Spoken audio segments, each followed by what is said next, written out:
ನೋಡಿ, ಮಂಡಿ 60 ವರ್ಷ ವಯಸ್ಸಾಗಿದೆ. ಎಡಗಡೆ ಮಂಡಿ ಕಾಲು ಸೊಟ್ಟಿಗೆ ಹೋಗ್ಬಿಟ್ಟಿದೆ, ಸೈಡ್ಗೆ ಹೋಗಿದೆ.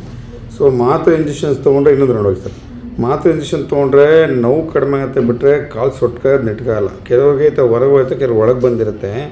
ಸೊ ಈ ಥರ ಕಂಡೀಷನ್ಸಲ್ಲಿ ನೀವು 1-2 ಮಾತಲ್ಲ, 1 ತಿಂಗಳು 2 ತಿಂಗಳಲ್ಲ, 2 ಲೋಡು 3 ಲೋಡು ಲಾರಿ ಮಾತು ನುಂಗಿದ್ರೂ ಕೂಡ ನೋವು ಕಡಿಮೆ ಆಯ್ತು, ಬಿಟ್ಟರೆ ಜಾಯಿಂಟು ಈ ಥರ ಪೊಸಿಷನ್ ಚೇಂಜ್ ಆಗೋದು, ಕಾಲು ನೆಟ್ಗಾಗಲ್ಲ.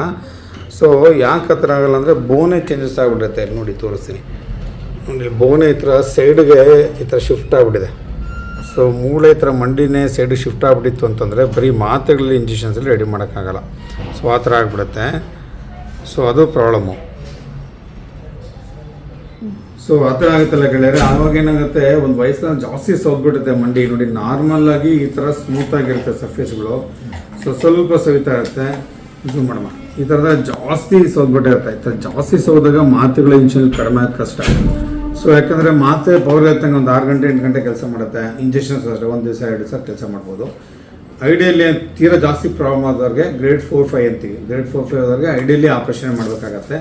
ಅವಾಗ ಸೊಟ್ಟಿಗೆ ನೆಟ್ಗಾಗುತ್ತೆ. ಬರೀ ಮಾತಿನ ನೆಟ್ಗಾಗೋ ಚಾನ್ಸ್ ಇಲ್ಲ, ಸೊಟ್ಟಿಗೆ ನೆಟ್ಗಾಗುತ್ತೆ. ಅವಾಗ ಲಾಂಗ್ ಟರ್ಮ್ ಪೇನ್ ಎದುರ್ಕೊಳ್ಳೋ ಅವಶ್ಯಕತೆ ಇಲ್ಲ.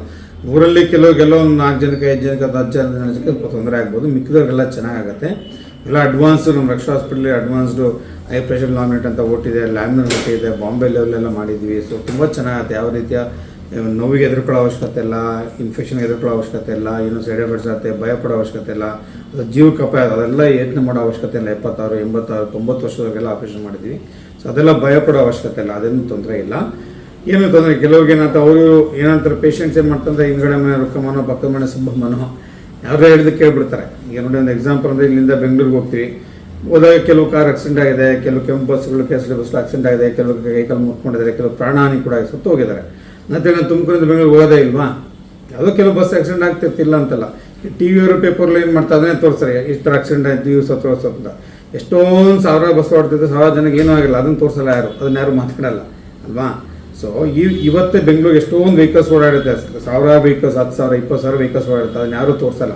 ಒಂದೇ ಒಂದು ಆಕ್ಸಿಡೆಂಟ್ ಎಲ್ಲ ಕಡೆ ತೋರಿಸ್ತಾರೆ. ಸೊ ಆ ಥರ ಎದುರ್ಕೊಳ್ಳೋ ಅವಶ್ಯಕತೆ ಇಲ್ಲ. ರೇರು ಭಾಳ ಜನಕ್ಕೆ ಏನಾಗಲಿಲ್ಲ, ಭಾಳ ಅಡ್ವಾನ್ಸ್ ಆಗಿದೆ. ಸೊ ಹಾಗೆ ಅಷ್ಟೊಂದು ಎದುರ್ಕೊಳ್ಳೋ ಅವಶ್ಯಕತೆ ಇಲ್ಲ. ಹೀಗೆ ಮೊಬೈಲು ಮೊದಲು ಬಟನ್ ಇತ್ತು, ಇವಾಗೆಲ್ಲ ಸ್ಮಾರ್ಟ್ಫೋನ್, ಎಲ್ಲ ಕಡೆ ಸ್ಮಾರ್ಟ್ಫೋನ್ ಇದೆ. ಮುಂಚೆ ಎದುರ್ಕೋತಿದ್ರು, ಬರಲ್ಲ, ಉಪಯೋಗಿಸೋಕ್ಕಾಗತ್ತೆ, ಹಂಗೆ ಹಿಂಗೆ ಆಗುತ್ತೆ, ಏನೂ ಆಗಲ್ಲ. ಆ ಥರ ಎದುರ್ಕೊಳ್ಳೋ ಅವಶ್ಯಕತೆ ಎಲ್ಲ ಚೆನ್ನಾಗಾಗುತ್ತೆ. ಹಾಗೆ ಟೋಟಲಿ ರಿಪ್ಲೇಸ್ ಮಾಡ್ಕೋಬೋದು, ಚೆನ್ನಾಗಾಗುತ್ತೆ. ಒಂದು ವೇಳೆ ಆಗಲ್ಲ ಅಂದರೆ ಕೆಲವು ಇಂಜೆಕ್ಷನ್ಸ್ ಎಲ್ಲ ಬಂದು ಪೋಸ್ಟ್ಪೋನ್ ಮಾಡೋದು. ಸ್ವಲ್ಪ ದಿವಸದ ಮಟ್ಟಿಗೆ ಕೆಲವು ಇಂಜೆಕ್ಷನ್ ಮಾತಲ್ಲಿ ಪೋಸ್ಟ್ಪೋನ್ ಮಾಡುವ. ಸಪೋಸ್ ಈಗ ನಮಗೆ ಹಣದ ಅವಶ್ಯಕತೆ ಇದೆ, ಇವಾಗಲೇ ಮಾಡ್ಸೋಕ್ಕಲ್ಲ, ಸ್ವಲ್ಪ ಟೈಮ್ ಬೇಕು, 6 ಮಂತ್ಸು, 1 ವರ್ಷ 2 ವರ್ಷ ಅಂದರೆ ಕೆಲವು ಇಂಜೆಕ್ಷನ್ ಕೂಡ ಕೊಟ್ಟು ಟ್ರೈ ಮಾಡ್ಬೋದು. ಬಟ್ ಅನ್ನೋದು ಅನುಕೂಲ ಇರೋದು ಅಥವಾ ಇನ್ಶೂರೆನ್ಸ್ ದಯವಿಟ್ಟು ಆಪರೇಷನ್ ಮಾಡಿಸ್ಕೋಬೋದು. ಎದುರ್ಕೊಳ್ಳೋ ಅವಶ್ಯಕತೆ ಇಲ್ಲ, ಅದು ಮೇನ್ ಥಿಂಗು. ಆಗಲ್ಲ ಅಂದರೆ ಇಂಜೆಕ್ಷನ್ ಮೇಂಟೈನ್ ಮಾಡಬೇಕು. ಈಗ ಕ್ಲೋಸ್ ನಮಗೆ RCC ಮನೆ ಕಟ್ಟಾಗಲ್ಲ ಅಂದರೆ ಗುಡ್ಸೆಲ್ಲ ಕಟ್ಕೊಂಡಿರ್ಬೇಕಲ್ಲ, ಚಳಿ ಮಳೆ ಇರೋಕ್ಕಾಗಲ್ಲ, ಅದಾದ್ರೂ ಮೇಂಟೈನ್ ಮಾಡಬೇಕು. ಆ ಥರ ಮೇಂಟೆನೆನ್ಸ್ ಎಲ್ಲ ಮಾಡಬೇಕಾಗತ್ತೆ. ಸೊ ಹಾಗೆ ಅನುಕೂಲ ಇರೋರು ಏನು ಭಯಪಡೋ ಅವಶ್ಯಕತೆ ಇಲ್ಲ. ಶುಗರ್ ಇರಲಿ, ಡಯಾಬಿಟೀಸ್ ಇರಲಿ, ದಪ್ಪ ಇರಲಿ, ಏನಿಲ್ಲ, ಅವೆಲ್ಲ ಕಂಟ್ರೋಲ್ ಮಾಡೇ ಮಾಡ್ತೀವಿ. ಕ್ಲೀನಾಗಿ ಆಗುತ್ತೆ. ಒಂದು 3-4 ದಿವಸಕ್ಕೆಲ್ಲ ಡಿಸ್ಚಾರ್ಜ್ ಮಾಡ್ಬಿಡ್ತೀವಿ, ಆರಾಮ್ ನಡ್ಕೊಂಡು ಹೋಗ್ಬೋದು ಪೇಷಂಟ್. ಏನೂ ಭಯಪಡೋ ಅವಶ್ಯಕತೆ ಇಲ್ಲ. ನಾವು ರಕ್ಷಾ ಹಾಸ್ಪಿಟಲ್ ಭಾಳಷ್ಟು ಕೇಸನ್ನು ಮಾಡ್ತಾ ಇರ್ತೀವಿ. ಅವ್ರಿಗೆ 1-2 ಕೇಸು ಧೈರ್ಯವಾಗಿ ಮಾಡಿಸ್ಬೋದು, ಏನು ತೊಂದರೆ ಆಗಲ್ಲ.